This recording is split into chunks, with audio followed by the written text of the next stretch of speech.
Hi, this is your host Sabni Bhatia and welcome to the first episode of TFR Insights for 2021. And today we have with us once again John Murtick, Director of Program Management at the Linux Foundation. John, it's great to have you back on the show. Likewise, great to talk to you again.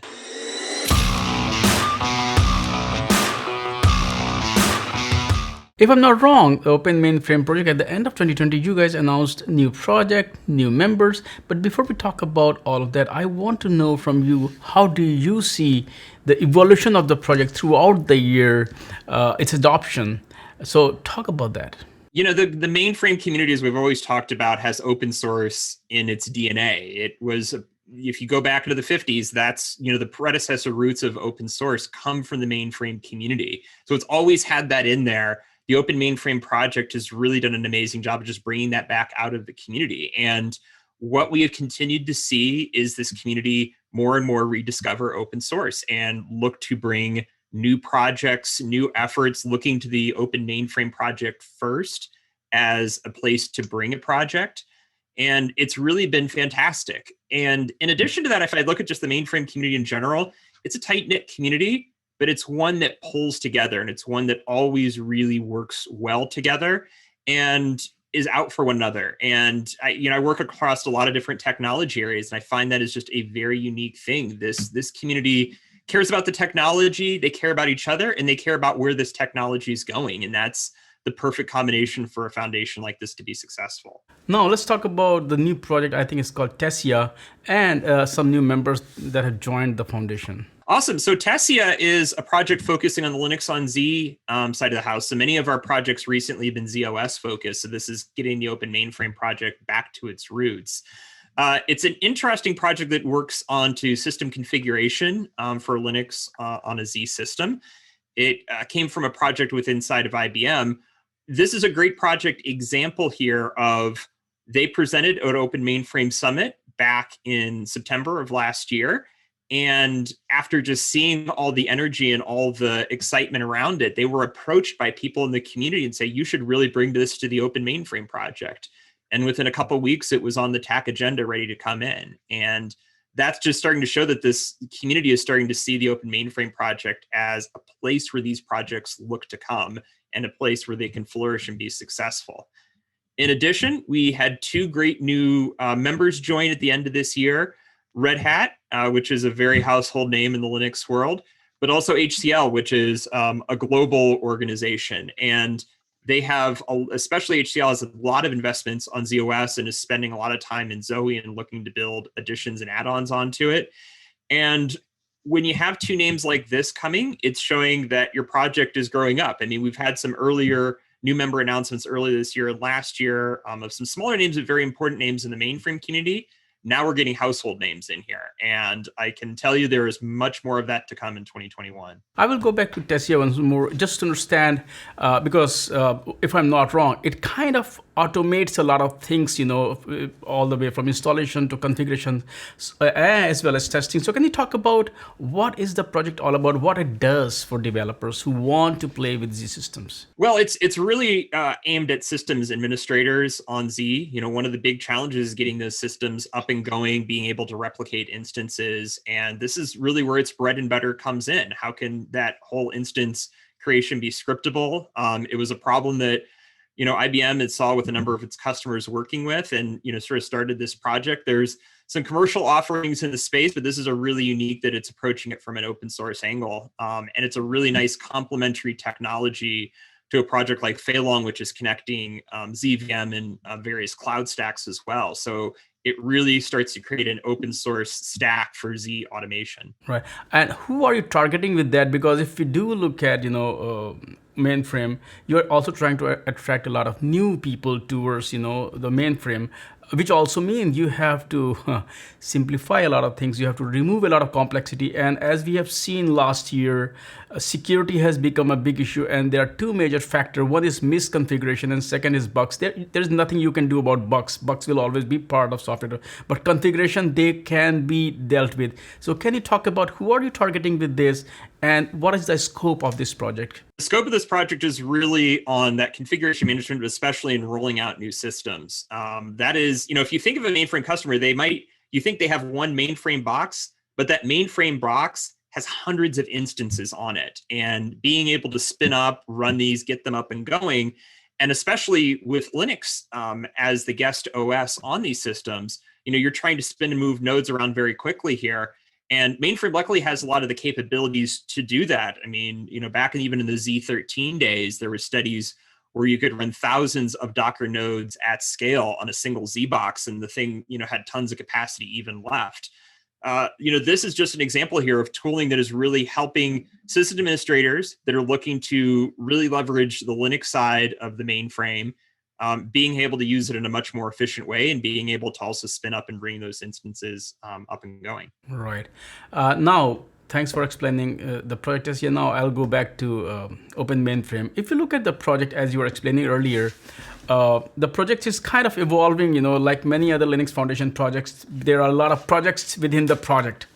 So talk about how do you see the evolution of Open Mainframe as kind of an umbrella foundation, and what role do you think it will play? Because what is happening is a lot of cross-pollination happens within Linux Foundation project because projects leverage from each other. So talk about that. Yeah, well, I mean, since launch, the Open Mainframe project has increased its hosted projects by 1,500%, along with its members by 225%. So, and that's in 5 years. And with all of these umbrella projects, especially ones that are very much targeting a specific ecosystem, the first challenge is always coming in there and showcasing how open source can work in such a manner. Like, why is a vendor neutral open source approach important in the first place? Once you get that education handled and you start to get some projects that come in, and I think Zoe in 2018 was a really good starting point, all of a sudden the floodgates open. And every year since then, we've doubled or nearly doubled the number of projects hosted year over year, which is a fantastic number. As we really look into 2021, two areas that the board and the community as a whole is looking at. One is spot on what you're saying there.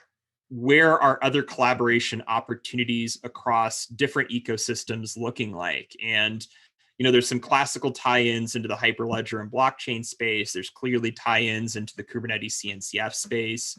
But we also see some potential ones in the continuous integration space as well. Zoe is a prime candidate in there because it's being tied into various CI/CD efforts. And so there's some very natural pieces there. So there's definitely one part of the project that's really looking at how do we start to build some bridges between the various different efforts. And I think the second is how can we make sure that the projects here continue to grow and be successful, and especially with downstream enterprise adoption, because in the mainframe world, if enterprises aren't adopting your software, it's just not going to be used. It's going to fall off the face of the planet. So it's really crucial to have those large enterprises picking up, using this software, bringing it into production, vendors bringing it into products. That's really strongly the lifeblood here. So we want to make sure that our projects are getting to that point where they can be successful in that realm. And then that shows the light to the next round of projects that are seeing that much success and saying, how do I become a part of this?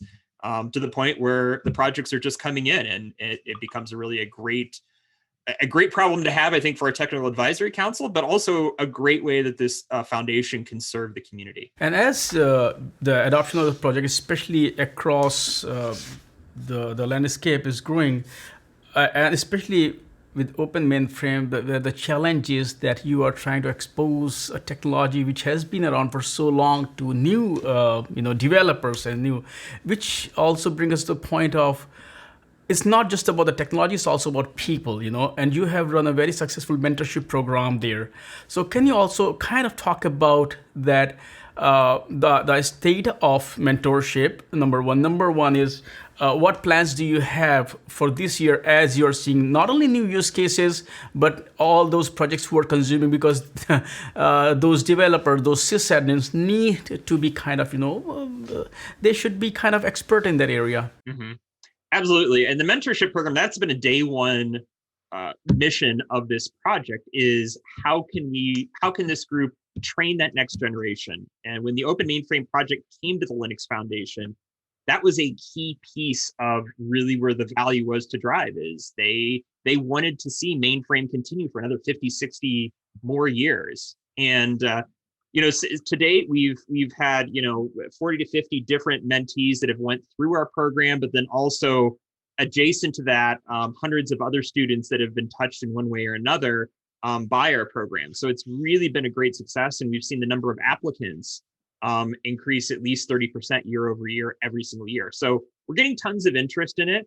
I think as we look into 2021, we want to really make sure that our hosted projects, this is a great opportunity for them to help get more people involved, because it's always, I mean, you talked with a lot of open source communities, getting those new maintainers, contributors, committers in the door, that can be a very uphill battle. But with these technologies that are going to be adopted in enterprises, so we're already seeing customers picking up and using it.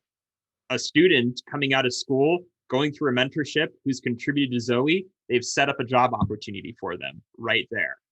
And that's the path we want to keep replicating. So we're really working strongly with a lot of our hosted projects.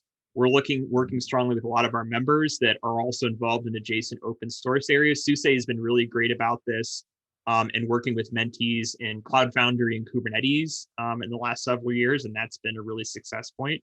And then we're hoping to also expand and being able to bring more mentees in over the course of this year, and also continue to expand our work directly with universities. We work with Western University in Ontario and Virginia Commonwealth University with capstone programs where they have whole classes of students that are working on a mentorship project. And we're hoping to expand that in more universities in 2021.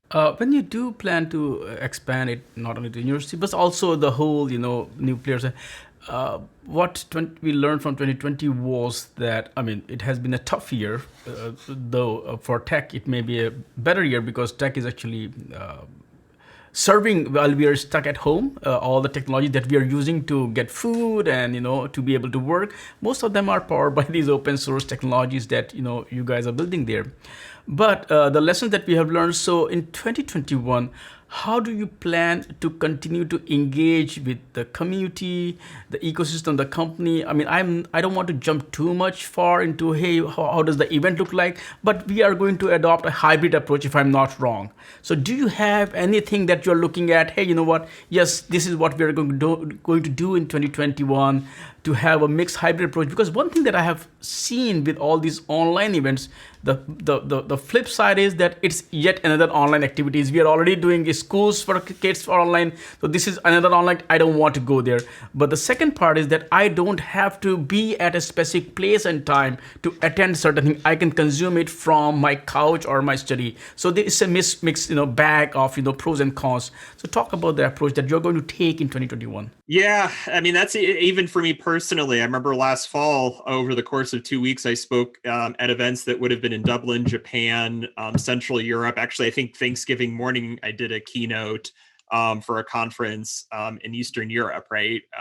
So it's really, for me as a speaker and us as participants, yeah, it's created a really nice opportunity, but I'm exactly with you. Event fatigue is head in. And I think we started to notice it about 2 to 3 months into the pandemic. The fatigue was hitting in, and how I think the challenge on anybody doing an event or even any sort of online gathering is, how can this be unique? How can I just not be another webinar I'm stuck on? Where is the value? All of those pieces. I think that's something we are definitely looking at in 2021 as our governing board and community really wants to strengthen up its digital presence and even be able to address, have even double the number of digital attendees for our events in 2020 into 2021.